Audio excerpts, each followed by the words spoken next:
Yeah, let's talk about Monday Night Raw. 3 count commentaries on the air, June 12th, 2023. A little backstage stuff. Today is my parents' anniversary. They got married June 12th, 1983, before I was even born.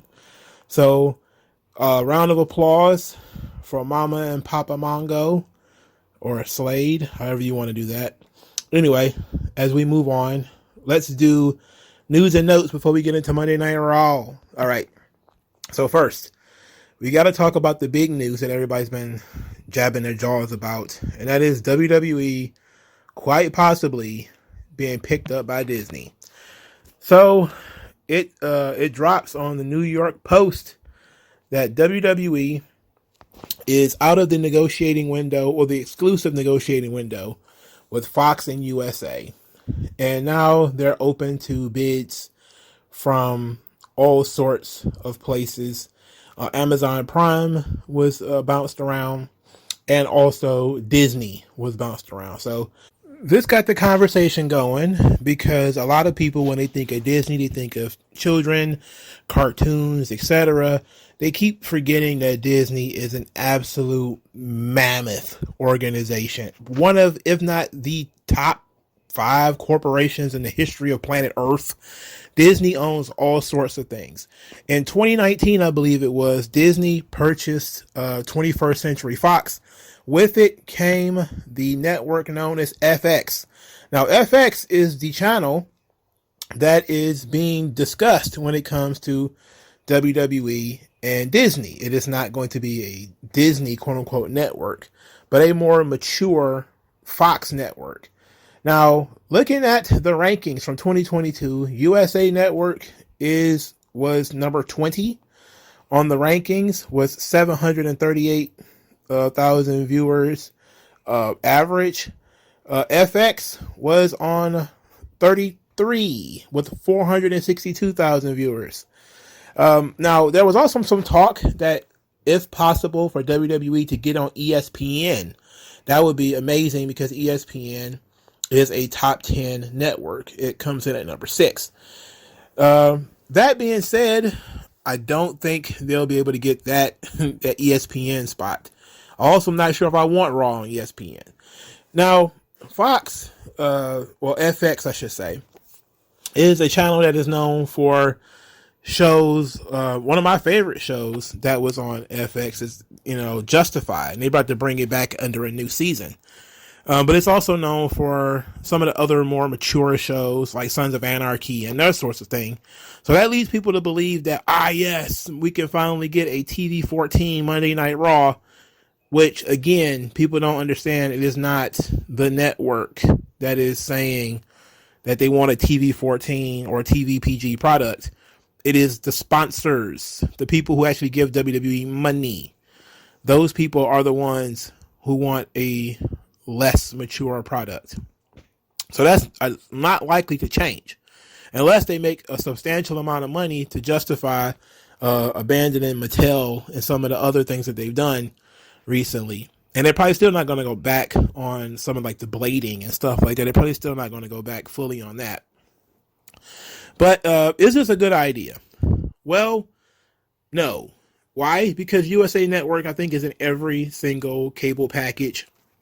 I'm pretty sure FX is too, but I'm not entirely sure what that looks like in terms of Monday Night Raw on FX. I'm not sure what the brand FX is even about. I like Archer. I love Archer. Archer is phenomenal. But what is the brand FX? Like, what is it about, Now, yes, FX is known for some really high quality television, but I'm not entirely sure it's going to rub off on WWE. Also, what would they require of WWE? Would they require them to be a little bit more mature and change the demographics of Monday Night Raw, let's say, or Friday Night SmackDown, or whatever it is they're bidding for? That's something to consider. It's also something to consider in terms of Disney and the money, because Disney, whenever companies have these big mergers, or acquisitions like Disney had when it absorbed a lot of Fox, it's typically in a very difficult financial situation afterwards. When you look at Warner Brothers right now, you know, it's like when you eat a big meal, all of a sudden, you know, you're having a difficult time holding it together. These companies is no different. You know, Disney has owned these channels for a couple of years now, but they're not quite making the most of them yet. It might be several years before these things are actually fully digested. So that being said, do they even have the money? Now, of course, Disney has the money. But it's like, well, Disney is losing money, especially on the theme parks. And we've talked about this before when we were talking about perhaps Disney would like to buy WWE. It was the same thing applies. They're losing money on some movies. Some movies are not doing as well as they should. The theme park, you know, has reached a boiling point. Of course, we know about, you know, everything that's going on with the government of Florida and Disney Corporation going back and forth, and the government pulling their special privileges and all these sorts of things. There's a lot of stuff to consider when you look at Disney as a potential partner. Now, that being said, FX, if they would, let's say, want Raw to be shot differently, maybe different camera angles, different usage of cameras, different production value, that stuff might actually be great, you know, to actually change the look of Monday Night Raw, provide a sort of fresh content direction. That might actually be nice. It might actually be welcome. That being said, though, who knows what else they might want. You have to look at the partnership of USA. WWE and USA have been partners for 40 years. I know that doesn't really account for much of anything, considering, hey, if I was told me last year Vince McMahon was going to sell the company, I'd have told you you were a goddamn liar. But now here it is that he's actually sold the company. So now, and then plus they've left USA Network before. So we know that. But WWE is deeply entrenched in NBC. They're still doing Peacock. So the idea would be likely they would probably get first run Monday Night Raw and then get Raw on Hulu or FX Plus or something like that to stream the day after or something to that effect, which might actually work out for WWE. But I'm guessing it was going to depend almost solely on the money. But my question is, why did they manage to get out of the window with NBC and Fox? Like, how did they manage to get away? And I should separate these things for the record.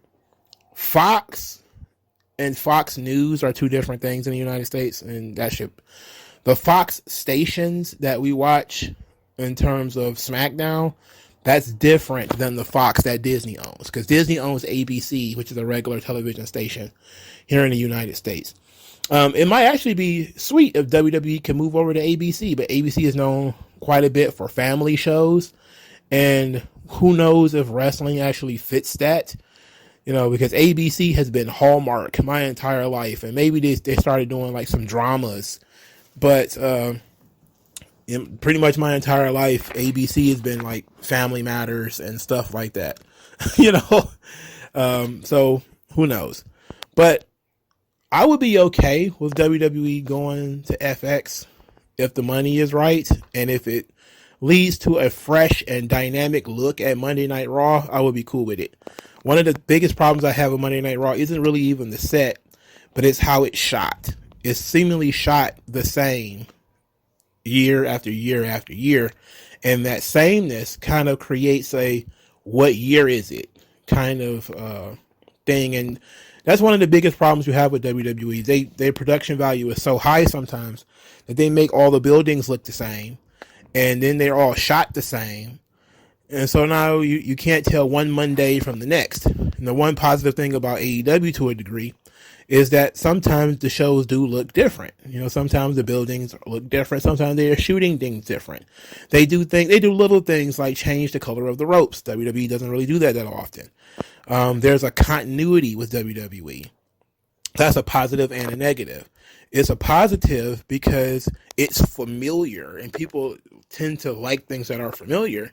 But it's a negative because it becomes mundane. And then you don't even notice when they actually do change things, or people get so upset when something does change. I mean, look at these new championships they introduced, which are essentially the same belts with different colors, and people are like, it's the same belts, a different color.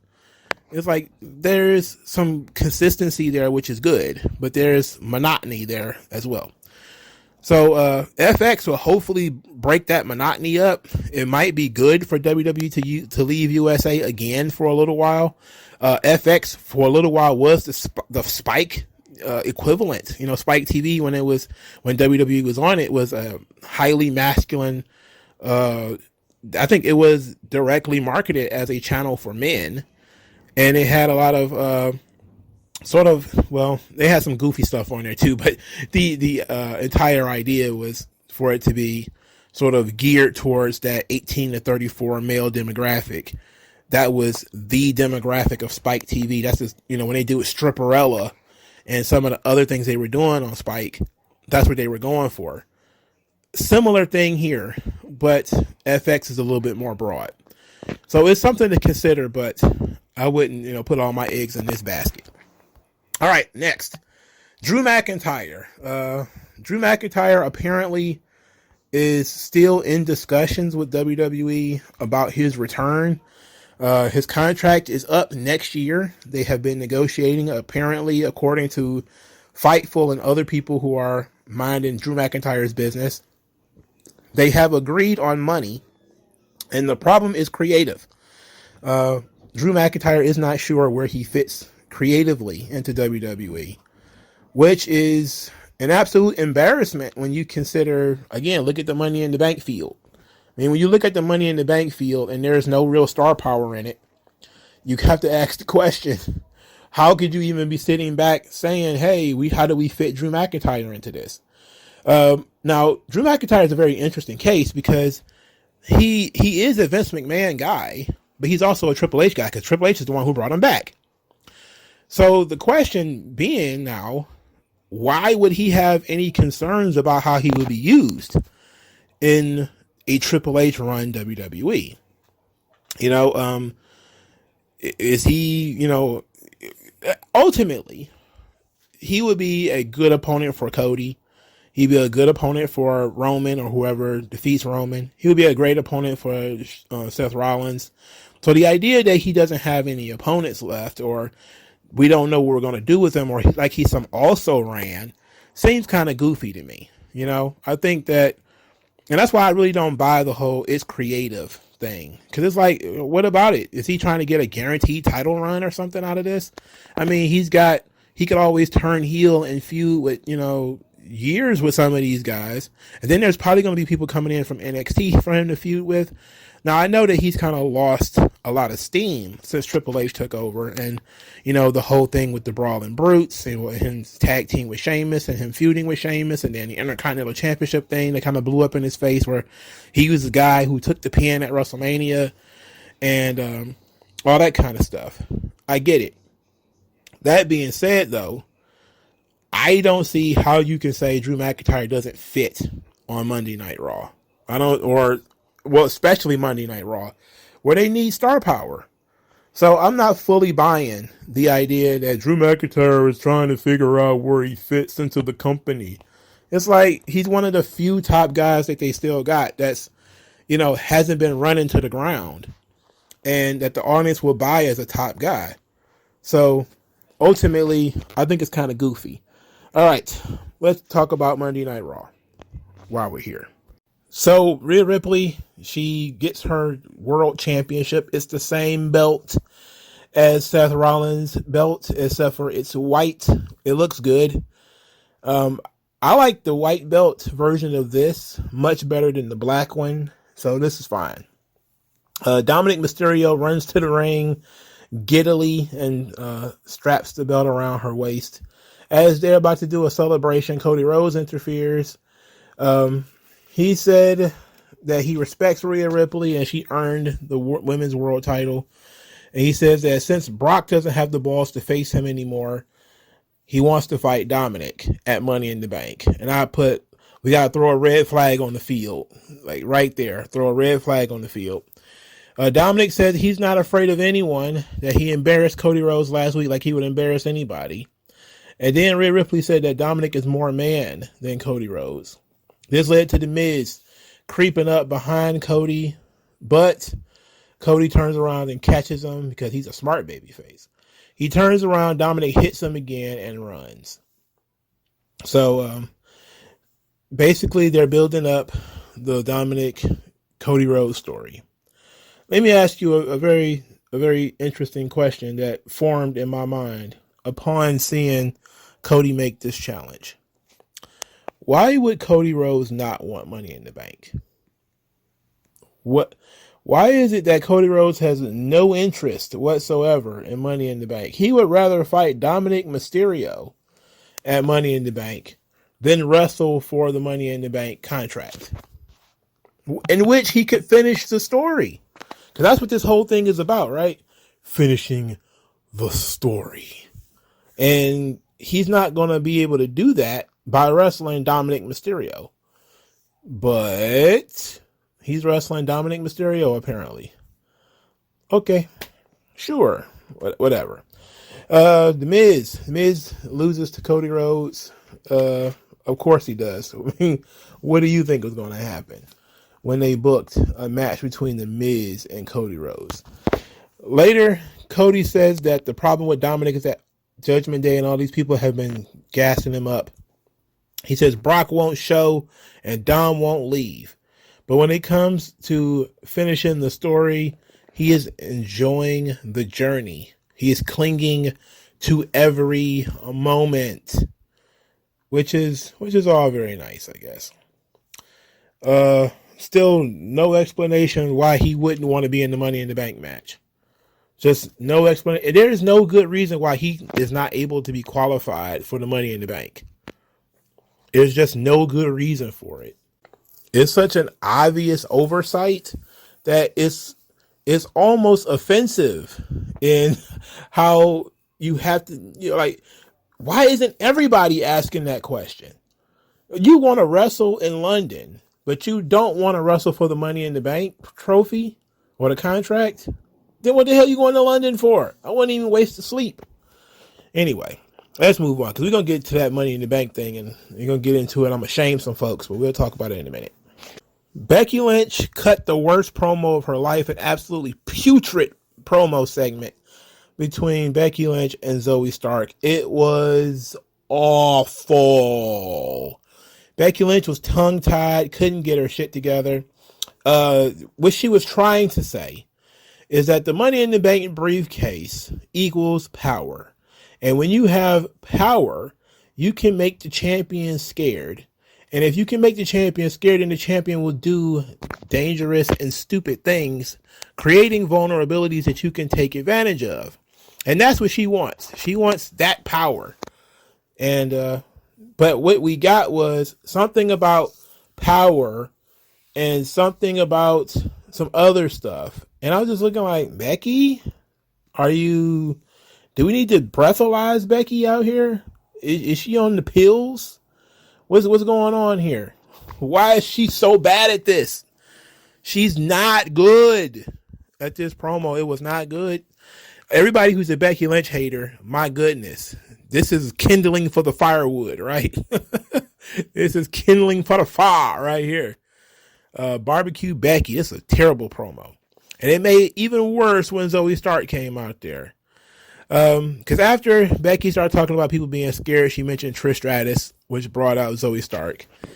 Zoe Stark says that Becky Lynch will never beat Trish Stratus, and that losing to her at Money in the Bank is going to add to her laundry list of failures. To which Becky Lynch says that she has a lot of failures because she learned from all of them. And she says, we know a lot about herself and her failures. We don't know a lot about Zoe Stark. And then she said, what we do know about Zoe Stark, and she started giving her quite a few compliments about her being fast and precise and agile, etc. But that Zoe Stark has no personality. To which Zoe Stark got offended, or pretended to be offended, because again, she has no personality. She's basically an AI-generated pro wrestler here. She's doing what she thinks an offended party would do. And then she says, Becky Lynch, you didn't get where you were from your personality. You got there because somebody broke your face. And now you're trying to hold on to Trish Stratus to maintain your relevance. So at this point, they started bickering back and forth. Of course, they had the obligatory get in the ring and fight me. To which Chelsea Green and Sonya Deville came out. They had some words. They didn't say much. And Becky Lynch defeats Chelsea Green via submission with the disarmor. So it wasn't the shitty manhandle slam. Praise God. This Zoe Stark, Becky Lynch promo. Ooh, boy. It was not good. It was not good. Zoe Stark, man. Ooh, sheesh. She is no personality whatsoever. She did an interview where she said she's in this position because she knows that because Triple H believes in her that she can hang with these girls and she's going to prove it. And I'm thinking to myself, no, I don't understand why she's girl like a Muppet. Why is she in this spot? I don't know. Chelsea Green. Let's talk about Chelsea Green. Because Chelsea Green is the kind of person who could really put over the Money in the Bank ladder match. A person who could really benefit from being in the match or winning it.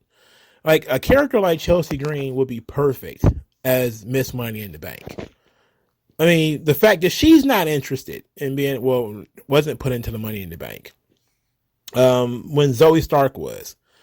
Even though Zoe Stark's not going to win. Now, I know that they're trying to go with storylines, at least on the women's side. They're trying something with the men's side and storylines, but it's not good, and we'll talk about that in a minute. But somebody like Chelsea Green would be a great Money in the Bank contender because she doesn't have strong offense. Like, does Chelsea Green even have a finishing move? Pretty much no. When you have somebody who doesn't really have strong offense, you can do something interesting with them in the Money in the Bank and make it sensible. And her character would really work very well with the Money in the Bank. I'm not saying she should win it. I'm just giving, an example of this is somebody that they overlooked. It is what it is, but I definitely like Chelsea Green and Sonya Deville better than most. And they don't get a lot of opportunities running around this joint. So that's very unfortunate.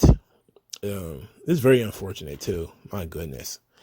Next, Finn Balor is miserable backstage, but Judgment Day is jubilant over Rhea Ripley's new championship. They also are kind of excited as Damian Priest is about to go qualify for Money in the Bank. And he wants to do it alone. Finn Balor, I want to do it alone. So Finn lets him do it alone. And Damian Priest actually goes and does it. Damian Priest defeats Matt Riddle clean with the Razor's Edge to qualify for the Money in the Bank. And he was the last pick for the men. So now it's official that all of the men in the Money in the Bank, there is not one former world champion, not one main event talent. Imagine you had a Royal Rumble and 28 of the people in the Royal Rumble make no sense for them to even be in it. You would be pissed. For some reason, people are kind of like, it's good there aren't any main event talent in these Royal. You're supposed to elevate people. It's like, no. It's supposed to be a mixture of up and coming guys with former world champions trying to get into the mix with mid-carders who's trying to break through. That's the thing. You have a lot of different stories going in. Not one story, which is I've never been given an opportunity or this is my big break, Again, just go back to last year. Where I think Sheamus was in it, former world champion trying to get back to the top. Drew McIntyre was in it, former world champion trying to get back to the top. And you had Riddick Moss was in it. He was an up-and-coming guy, just trying to get his feet wet in a big match. That's usually how you do a nice little mix of like a Royal Rumble or a Money in the Bank or something like that. Having everybody be some flavor of mid-carder who collectively have won 10 matches all year, and it's, look at my watch, it's June, and most of them collectively have won 10 matches. And all of a sudden, this is your Money in the Bank field. All of these guys have spent all year losing. Nakamura has been losing all year. Damian Priest has been losing all year. LA Knight's been losing all year. Ricochet was, he was in a tag team for a little while, but he's been losing all year too. You should be ashamed of yourself if you think this is a good idea. You need to have a mixture. You need to have some certified main event guys. People that the crowd are like, yeah, I want this guy to win. I don't see the audience caring about any of these people outside of LA Knight. And then even when it comes to him, why? It's like you're picking the best turd in the toilet at that point. Well, none of these other guys are over, so we're just going to go with this guy. Huh? Like, you have so many options. Again, no Drew McIntyre, no Lashley, no Sheamus. Like, what is why? Why? Explain why succinctly, which it makes sense where a guy like Cody Rhodes doesn't want to be in the Money in the Bank. Makes sense why before, of course, he challenged Seth Rollins, why a guy like Finn Balor wouldn't be in the Money in the Bank. Or have the opportunity. Why there's no, young up and coming guy that we're interested in being put in this thing. It's all mid-carders who've been around for a while. I mean, it makes that world title that Seth Rollins carries around even more uninteresting. And it makes Roman Reigns more uninteresting too. That when you look at the field of contenders, Santos Escobar, who the only match he's won all year is the match that he won to get into this Money in the Bank match. And Ricochet, for Christ's sake, who is, again, 4'12". What is going on here, man? These are not championship contenders. It's just not realistic that any of these people should be a world champion or anywhere near a world title. It literally doesn't make any sense. We should be making top stars. This is not how you make a star. This is hot shotting. The work of making somebody a top star actually comes before you give them the briefcase, unless it's a heel, in which case it comes afterwards. When Austin Theory, won the Money in the Bank, he carried the briefcase around for a little while. He wasn't quite ready to be the champion yet, which is the only thing I agree with. But you use him to get the heat. You use the briefcase to get the heat. And then he fails to cash in. That's your big, yay, somebody finally fucked this kid over. He was, he earned it. He earned the fact that he lost his opportunity. When you don't even put him in this year's Money in the Bank, you're slapping the championship that he carries in the face. And you're saying that this guy shouldn't be in the same league as checks notes Ricochet. What? Shinsuke Nakamura? Come on. Like, even if you want to say, well, this not loaded up with Lashley and McIntyre and Sheamus and all those guys. It's like, okay, but why is Austin Theory not in it? Apparently, Kevin Owens and Sami Zayn are not going to have a tag team title match. Why aren't one of them in it? Like, why doesn't anybody want to be the fucking world champion? Why is all of these main event guys, none of them have any interest in being the world champion or being in the Money in the Bank, and none of them is complaining about it?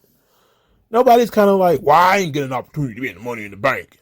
They just kind of like, well, it's not your day yet, brother. You're like, oh, well, okay. There'll be other times I can do Money in the Bank, like next year, if I don't break my shoulder blade in 100 pieces first. This doesn't make any sense, man. It's stupid. It's real stupid. And what's even stupider and just as stupid is a guy who couldn't even qualify for the Money in the Bank getting a shot at the Intercontinental Championship. That's even dumber. Because this guy lost clean to Damian Priest, but I'm supposed to believe that Matt Riddle can beat Gunther? Okay. Sure. We'll talk about that when we get there. That's dumb. It's dumb. All of this, dumb. Natalia's on TV saying she don't know who she is anymore. I'm like, look, why? What is going on here? We didn't need even this 22 seconds of Natalya right here. Where are we going with this? And who gives a fuck? Really? Natalya, go away. All signs are leading to you going away. Please go away. I'm ready to get on my hands and knees. If you give me the choice, dinner with Jay-Z, 1 week with Ruby Rose, or Natalya leaves WWE forever, I'm pushing that third option. Get her the fuck out of here. Immediately. Bye-bye. We don't need you no more. God. Fuck. What is her purpose even to be here? I don't even know who I am anymore. I don't know either. I mean, my God. Go find some meaning in your life. Go on a hike. Go fish in a stream or something like that. Go skip rocks. God, go do something productive. Knit somebody a nice sweater. Do anything other than pollute the wrestling show with your being. Moving on to other beings who are polluting the wrestling show. Kevin Owens has another hissy fit tonight. His hissy fit tonight is about him being upset that it took 3 members of Imperium to beat him. So then Ludwig Kaiser and Gunther showed up. Kaiser requested a tag team title match since Sami Zayn was so cocky and believing that they were going to win. Kevin Owens accepted on their behalf and, of course, is being, very animated.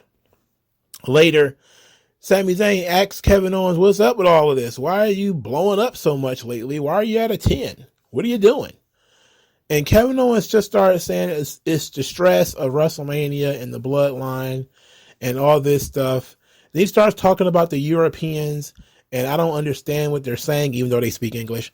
And saying that I'm French. I should understand what they're saying. They're speaking a different language. They're not speaking French. And then he says, they're all taller than me. And I'm like, oh my God, what the fuck? This sack of potatoes. Get this guy off TV. Please. Get him a real character. Craziest thing in the world. Just so happens that while I was doing something else, I put NXT Rivals on. NXT Arrival, whatever. In the main event of which was Kevin Owens and Sami Zayn. I haven't seen that show since it aired, probably. And doesn't really hold up. I can tell you that much. Of course, there's 3 good matches on it. But I remember hating Kevin Owens so much less back then. I actually didn't mind Kevin Owens back then. But now, oh my God. I want to put him in a closet and lock it. I just want to just leave him in there. If he didn't have children, I'd say throw him in a bunker somewhere and just leave him. Chain him to a radiator so he can't escape. But I don't want to make his children fatherless. But when they grow up and they move out and they start doing their own thing, his daughter goes to college and she marries a doctor and has multi-millionaire kids, we need to take her dad behind the barn and just leave him there. Take him to the furthest edges of Canada and just leave his ass there.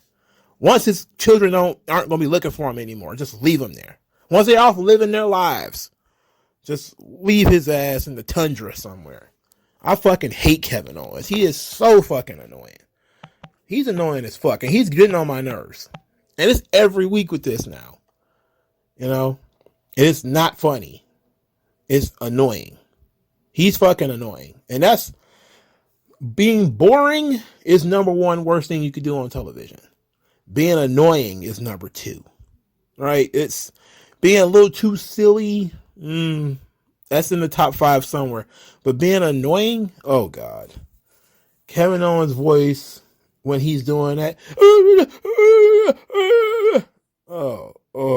It reminds me of like being stuck in a kindergarten and children are just screaming for no reason. I'm like, there's no good reason why another adult will be acting this way. I can't stand it. This sucks. Sami Zayn needs to get away from this fucking guy. Sami Zayn, did a great job. He was super over. And now this Kevin Owens thing has gotten goofy. It's real goofy. The main event match, Riddle came down to the ring and got kicked in the face by Gunther, so he's basically Daffy Duck. You know, he's not quite Wabbit season, duck season, Wabbit season, duck season.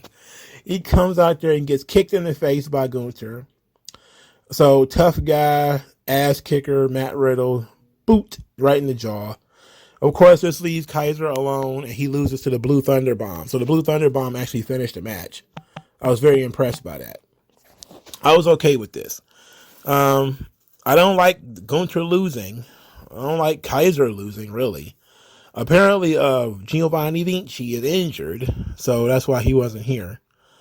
But in booking Gunther to lose matches like this, you're doing him a disservice, not because he's losing, but because he's not defending his title or waiting for somebody to defend his title against.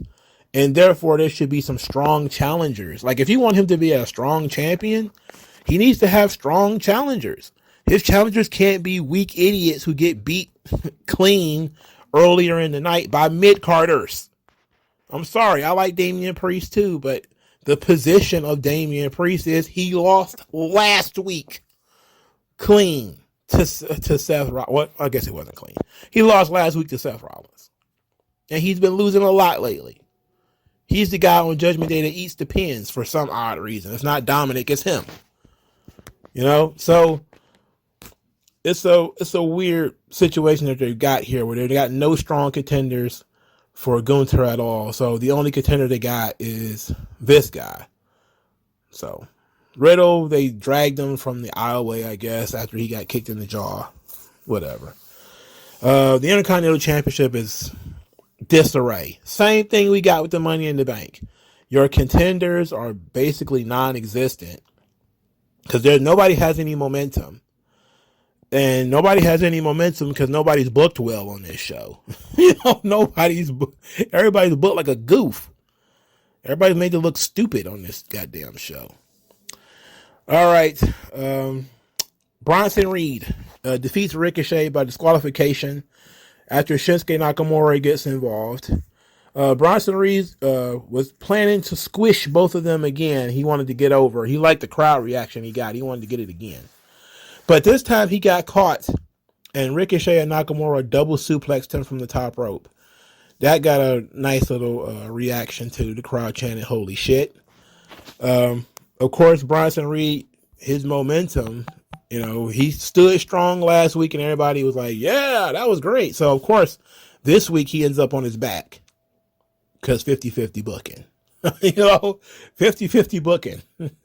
You were strong last week. That means you got to get your ass kicked this week. Okay, whatever.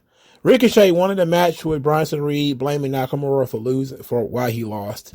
Adam Pearce says, well, I would do that, but he already got a booking. He's like, against who? And then, of course, Nakamura shows up. So then Nakamura and Ricochet have words about Ricochet warning him that if he ever gets into one of his matches again, they are going to have a problem, and they're going to have a rematch of a match they had a couple of weeks ago, which Nakamura doesn't seem to care too much about. Okay. This started out as I should be in the Money in the Bank match, not you guys.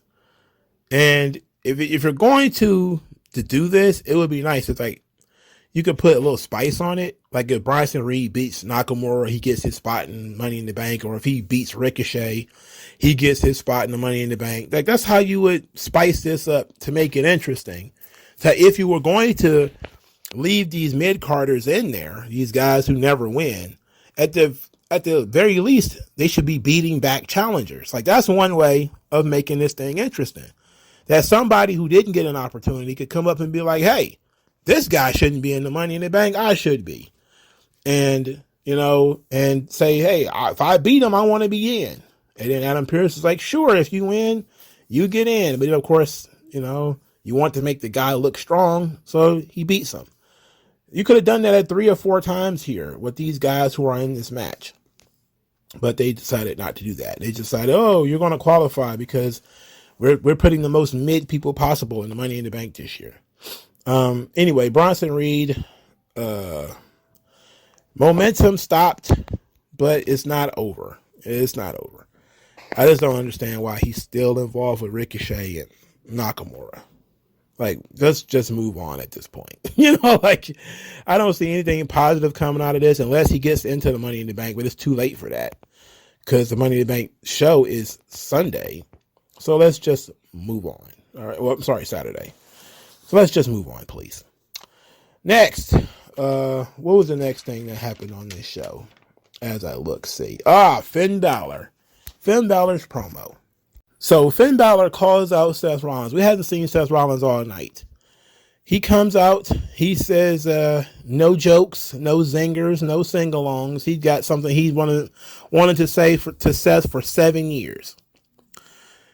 Seth Rollins comes out, and then the crowd proceeds to filibuster this wrestling show. They start singing Seth Rollins' theme song for what felt like 45 minutes. It probably wasn't that long. But my God, they could not get through. Finn Balor couldn't get through a sentence without these people going through the Seth Rollins song. They never stopped. Even if you think that it was funny at first, it went too long and it became a distraction. Like, the audience doesn't understand you don't own the show. You can be a part of the show, but you don't own the show. The show has, at some point, has to move on. You cannot hijack the show. There are other people. There's people in the back. These guys have time cues. All right? If they keep blowing through time cues, it affects everybody that comes on after them. This is why when Sasha Banks goes to Stardom and he's like, I'm not hearing that my match was cut. It's like, yeah, because guess what? People hit their fucking time cues. It's professional. And you can do that because you don't really do shit in those companies except wrestle. And it's easy to hit your time cues when you're wrestling. Your referee's there to help you. But when it comes to stuff like this, and Finn Balor has a very serious message he's trying to get out, and there's a certain way he has to, put it in order to get his character over, he can't get it out because the crowd wants to be the star of the show. Like, did you pay to sing this fucking song or did you pay to see the show? And me, as a person who's watching, I'm not watching this show to hear idiots sing in the background. You want to sing during the entrance? Fine. You want to sing during the match? Fine. But it's the same thing as the What's, the Beach Ball, and, a lot of the other really stupid things that people do. And this is going to be a thing now. This is going to be a thing. They're going to have to find and start training people on how to deal with folks singing songs during promos. This is a problem. Because you can't express an idea this way. And even if you tried to, and Finn Balor did try, he started up the promo several times because he knows he's under he's got a time crunch. He kept starting the promo, but the people kept doing the thing. They would not stop. So now, even if I wanted to hear or understand what he's saying, I can't fucking hear anything he's saying. Or the scene is not matching correctly because people are making all this goddamn noise.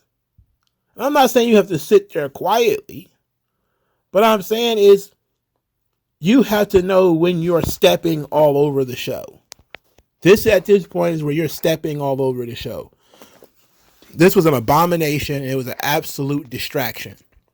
If you want to be the star of the show, you need to put on some boots. All right. Get some fucking tights and get in the ring. If you want to be the star of the show, if you want to be a fan, sit there and shut the fuck up, please. Chant, cheer, and boo at appropriate times like everybody else. Stop trying to hijack the show. Stop your fucking what's and all this shit. End of. Finn Balor basically says that Seth Rollins took everything from him. He was the number one draft pick. He had beat Roman Reigns on his first night. And 3 weeks later, he was injured and he lost his Universal Championship. And said that he's not mad because injuries happen. But he's angry that these idiots won't stop singing. And then he says that the crowd does not like him. They don't even know him. And he says that now he's going to do all this to Seth Rollins. He's going to take everything from Seth Rollins. Now, Seth kept trying to control the crowd.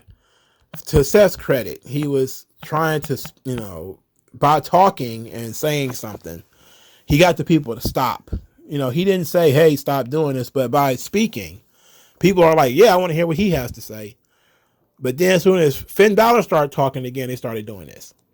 So, all right. Anyway, Seth Rollins responded by saying that one of us is bitter, the other got better, that he changed, he adapted, he got better.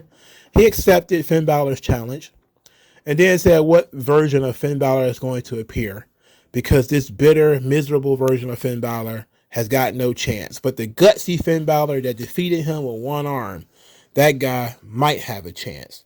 Is that the latter Finn Balor from 2016 SummerSlam? Is that guy going to show up? Or are you going to keep acting like a little old bitch? And he left. And I was like, oh, okay.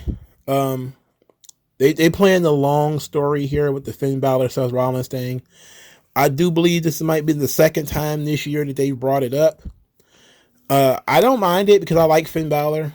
I think the boat is passed with him in terms of him being a world champion. I think that he got there. I think Vince saw something in him, but then he got hurt immediately, and Vince was kind of like, you know what? We're moving on. And that was it. And now everything has been a scratch and a claw to get back to where he was in 7 years, man. That's a long time.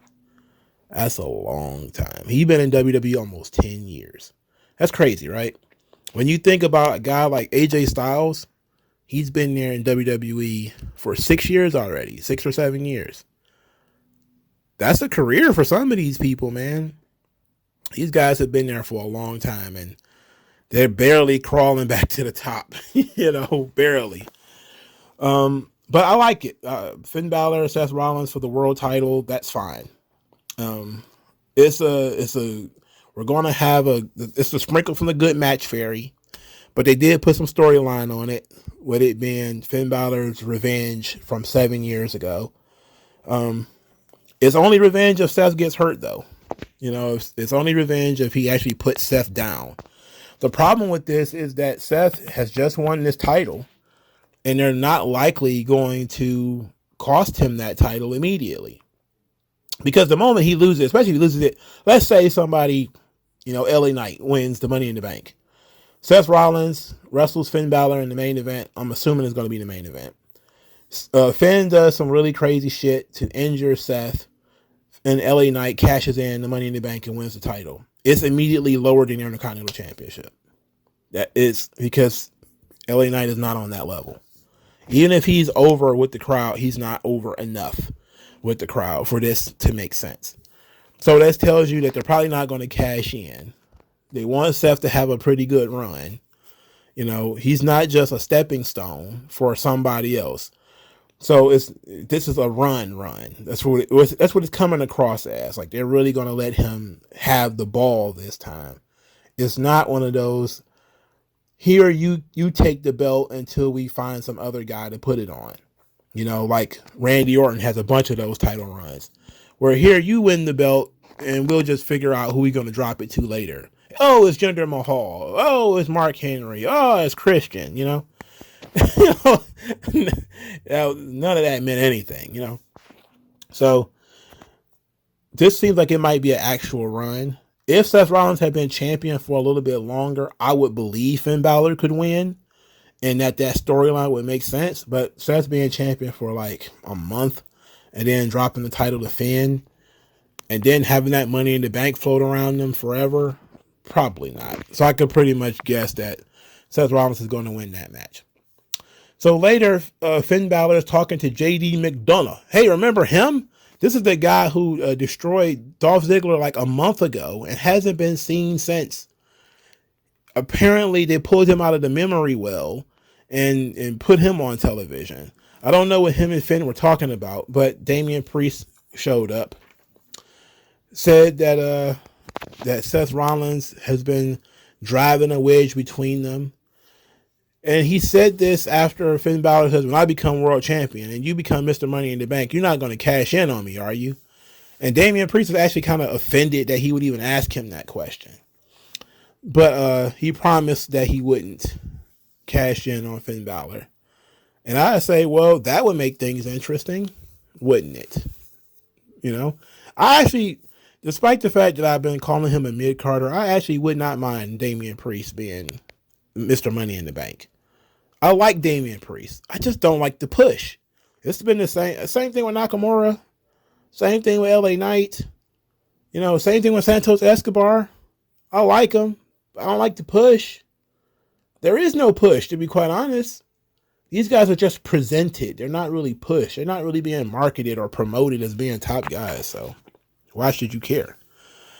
Anyway, Finn Balor, dissension in the ranks at Judgment Day, because Finn Balor and Damian Priest are side-eyeing each other. So later in the show, Seth Rollins says that he's going to have an open challenge next week in Cleveland, which led a lot of people to say, oh, it's going to be Johnny Gargano. He's going to be the big challenger next week in Cleveland. How can he say there's going to be an open challenge next week? He got a title match on Saturday. I mean, why not? There's no believability in this whole thing. You know? Oh, I'm just going to beat Finn Balor. So he should say, if I win or when I win, I'm going to celebrate by having an open challenge or something like that. Just announcing the open challenge like, yeah, it means you're looking past Finn Balor. We can just forget it. Now, all that being said, there was no mention outside of a commercial of Braun Breaker challenging Seth Rollins at all. You would think that was something that they would want to talk about, considering they want to make some kind of synergy between NXT and the main roster. Braun Breaker challenged Seth Rollins. Seth Rollins should have acknowledged that at the very least. He should have said, Braun Breaker, meet me in the ring next week. You know, just call them out directly. You know, instead of saying open challenge, should have just said, that kid down in NXT wants to fight me. I'll see him next week. After I get done with Finn, I'll see him. You know? But now it's going to be, it's an open challenge. And it better be Braun Breaker next week. It better not be Johnny Gargano. Now they're going to do the formal, is Seth Rollins going to respond to Braun Breaker? They're doing that for NXT, which is the hook for NXT. Okay, fine. So they're teasing that Seth Rollins is going to pop up in NXT tomorrow. Or today, depending on when you hear this. And I get it. It's marketing. But why not just go ahead and tell people, if you're going to do the open challenge gimmick, that it should just be Seth Rollins versus Braun Breaker. Or say you'll defend it against him on NXT. You know? One or the other. But I think that it was a real missed opportunity for not having Braun Breaker mentioned at all on WWE TV. That was so very weird. You know? Whatever. Raquel Rodriguez was defeated by Shayna Baszler, who had some help from Ronda Rousey. Apparently, they're telling this story that Raquel is still upset about her partner being injured and all this kind of stuff. And it's like, this was a waste of time. This is an absolute 100% waste of goddamn time. We didn't need this. Next waste of time, Chad Gable versus Eric of the Viking Raiders. Who the hell cares? Now, interesting bit. Maxine Dupree did an arm drag on Valhalla, who attacked her while she was around the ring. She was also wearing wrestling gear, spandex and all. She looked good. She looked great. But it was clearly like she was a novice wrestler who surprised Valhalla with an arm drag. I like that, though. I don't like that we didn't get any training montages. I think apparently they've been doing them on social media, where Chad Gable has been teaching her how to do arm drags. But I would have liked that for television. Like, that's good television. You getting Chad Gable to teach somebody how to do an arm drag, that's good television. Teaching people the fundamentals. Like, it's an interesting thing that WWE could do that they choose not to do. And I know why they choose not to do it. But you could actually choose to teach children how to properly wrestle. Like, it doesn't always have to be power drivers and DDTs and jumping off shit. You could teach a guy how to grab a hold, an arm bar or something. And you don't want to do that because you don't want a kid trying to replicate that and hurting himself or hurting somebody else. But would you rather a kid learn an arm bar or how to counter being grabbed? That's a basic taekwondo class you could teach somebody in some wrestling stuff. And there's so many wrestling mentor gimmicks that float around in WWE, from Timothy Thatcher, who is, of course, I guess in Ring of Honor now, I don't know where he is, to Chad Gable, to Drew Gulak and Charlie Dempsey in NXT. There's a lot of these characters that exist where they could show people how to properly defend themselves against chokes or grabs or whatever. And you could actually learn a little bit about wrestling from a wrestling show, and it'll be entertaining because it could also be funny and all that kind of stuff too. But they've been doing, I guess, the silly videos online. I haven't been watching them. I did hear about them though, so maybe that's where they were doing them. But that's the kind of stuff that needs to be on TV. Not Natalia. All right, not Chad Gable versus Eric of the Viking Raiders. Who cares about that?